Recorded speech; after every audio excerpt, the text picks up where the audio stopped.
Hello there, Sir from 17 once again. This is my Witcher 2, The Witcher 2, it should be, Dark Mode difficulty video walkthrough. We're still in the prologue, this is the final part, it's the dungeons of the Valettes. So, after the conversational trees, which you'll notice I'm removing in this guide for the most, you're going to be provoking a guard. Once you've done the little quick time event of the fight, you will be out of the cell, you'll have access to a blackjack, and then the game's going to introduce you to these stealth sections, which they're not so frequent, but they do exist, and for the most, doesn't really matter if you adhere to them or not. It generally is easier to stealth things than it is to not stealth things, obviously, but if you mess up, this is not Splinter Cell, it's not going to be, you failed your mission, Sam, game over. But you'll generally have to fight one or two dudes, and for some reason at this point in the game I don't think they want you to fight the guards, even though they give you a weapon that has a really high stun rate, which the stun percentage is the most deadly percentage in the game for me, aside from perhaps freezing. So I have no idea how that guy did what he just did then. He may be clairvoyant, or maybe he can see through walls, maybe he had a cat potion, I don't know, but AI for you. He somehow knows where I am, comes to investigate, and I still manage to kill him and do the stun attack, which doesn't happen when the enemies are aware of your presence, which is frustrating, but what can you do? There's also detection problems on the stun. Sometimes you'll go behind somebody and it doesn't give you the prompt, so you'll stand there like a tit until they turn around and you'll have to fight. Once again, if you're going to want to enjoy this game, you're going to have to put up with some shit, because there are problems. But this section will differ depending on whether or not you killed Arian on the previous part of the game, because he will be being tortured here and he'll give you an alternative way out of this dungeon, which I did the other day, which is quite an interesting plot thread that I'd not done before. People might be wondering what path I'm taking. Am I siding with Roche or am I siding with Iorveth? I'm going the Iorveth way, because it's the way I did it the first time, and it's the way that, I am experienced with, so thus it's the way I'm going to choose. I'm currently playing the Roche side, and it's completely different, which I'm happy to see. And I fuck up the stealth section there, so it's time to fight. So, once again, Ard is your best friend, as you've just seen, because sometimes it allows you to do this. And the weapon I'm using is also extremely good at stunning people too. So a couple of hits from this can sometimes... Oh, maybe not. Just use Ard. So, that right there is best case scenario. One Ard, one stun, one kill, or one, knockout. And then I did the exact same to the next dude. If it worked like that every time, that move would be overpowered and amazing. It often doesn't, so... It's all random. Unless you're using maybe a level ability that increases the percentage that it stuns people, or if you're using a weapon with a high stun rate. Because you can tailor a lot of your experience to how you want to play, and as you can probably guess, mine is going to be going towards using swords, because I'm a bit boring when it comes to playing fantasy RPGs. I like swords, I always have. Magic's never really been that interesting to me, but I understand its uses, and I've always tried to experiment with it, even though I'm not the biggest fan of it. So through this door there's a conversational piece, which I'm going to trim out. And now we're going to be able to carry on to the next part of the dungeon. Which, I actually played this game at a convention.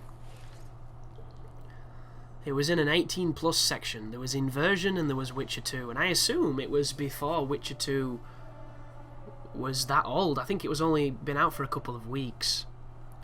And Inversion wasn't out at that point, and I spent more time playing Inversion than I did this game, but all the builds of Witcher 2 were in the dungeon. And I had a little play, but I got lost, because all the guards were dead, and I didn't really know where it wanted me to go. And when I was playing this section, I was quite conscious of the fact I got lost when I was playing at that convention.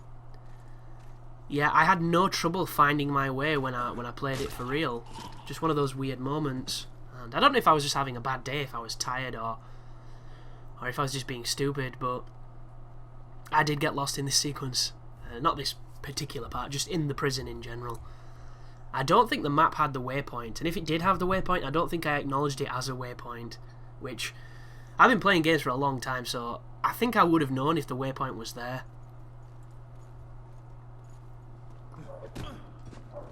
But I guess it's one of those many mysteries. But keep on knocking fools out. This room is always best to save before, just in case you do mess it up, because when you've got a lot of enemies attacking you in close proximity like this, you can very easily roll into a wall, get trapped and killed, or run into a dead end and end up having to fight your way out. And this game does a really weird thing where before you're able to hurt people other than the person you're attacking, you have to upgrade the level ability to do that, and for that to be a viable tactic. So you can't keep everyone at bay with your sword, because it just seems to at first it doesn't really hurt them, and then after a while it hurts them, but it doesn't stun them or doesn't do too much damage, and then when you upgrade it, it's a lot more effective. But that's the kind of stuff that I don't think you should have to upgrade. You know, I don't think you should have to buy a counterattack. I don't think you should have to buy a better roll. I think things like that are stupid, but you know, they've obviously got an image of what they want this game to be, and they're adhering to it, which I can't really fault them for. I just find it a little bit irksome. Because if this game had a better counterattack, it would be a really viable strategy. If this game had a better block, I think it would be a lot more accessible for people to play. It's the fact that the block is called parry, regardless of however you do it. So it's immediately confusing under the pretext that parry in most games is a technique done a very specific way. And you know, the game is very dense. It doesn't really explain too much unless you look for it, or you've got an instruction manual, which I don't have. So I was kind of learning on the fly and reading as much as I could. But scrape damage through block, there's a lot of systems that make the game harder than perhaps it should have been, and I don't mind them because I like a challenge, even if I do think that this game is very cheap, especially if you don't know what you're doing. And I pray for the people that don't know what they're doing, even though I don't pray. You know, I'm just using it as a turn of phrase, because I know the troubles I had. I know when I was doing the Indredger Queen side quest in Flotsam, like, I was fighting an enemy I had to hit about 70 times with a weapon that wasn't very good. I wasn't drinking potions to make it better, because I don't think I had any at that point, because I'd used them. And it killed me in one hit, regardless of what I did. Just pure madness. Like, at times the game really felt super brutal, but I beat it, and then on my next playthrough, it doesn't seem anywhere near as bad as what it was that first round. You know, it seems fair, it seems functional, it seems a lot of things, and I realise it's not the game that's changed, it's me. And unfortunately that is a progression that doesn't happen immediately, so for the first few hours the game is going to be frustrating on dark mode for a lot of people.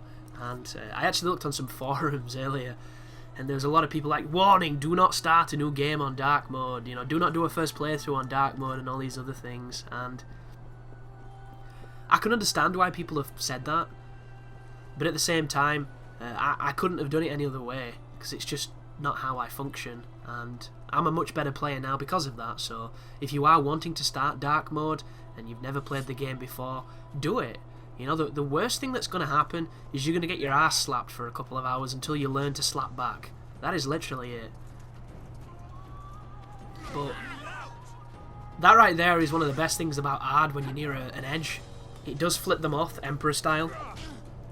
The only problem is stuff like that. Wicked hit detection at times. Did you see that too? That was a critical.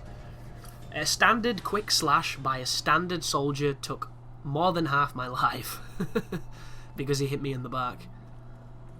So just be aware that, you know, when there's a crowd of enemies, it's essentially death if you let any of them get close enough to do damage. And you'll notice at the top on my life there's a little blinking plus sign, which might be difficult to see depending on your resolution on YouTube. That symbolises that we're regenerating our life, because your life will passively regenerate, but I don't think it regenerates in combat as fast. There are upgrades you can put that will make it regenerate quicker, and I'll leave that to your discretion whether or not you want to do that. But before you go to the boat, make sure you just loot everything you can, because when we get to Flotsam, what we're going to be doing is we're going to dump everything we've picked up in the inn in our storage box. Then we're going to go back around the city, picking up everything we can find. We're going to dump all that in, and we're essentially going to hoard all our stuff up until chapter 2. And a lot of you might think, well, what's the point in that? Well, in Chapter 2, we're able to get the dark armour at the very beginning of that chapter, and it makes everything much easier, and it makes you look a lot cooler, and the first piece of armour is good, but it's kind of a waste of the utensils you're going to need, so if you save them, you don't have to put in any of the effort. You can get through the first level quite competently, and then in the second one you can immediately start off with an advantage. And that's the line I'm going to be following. You don't have to do that. You can just do all the dark mode stuff, which I definitely implore you to do. Just bear in mind the game's going to look like a big grey piece of shit for most of it when you're fighting, which I wish you could turn off, and I believe on the PC you can get a mod that does that. So thank you for watching, and you take care now.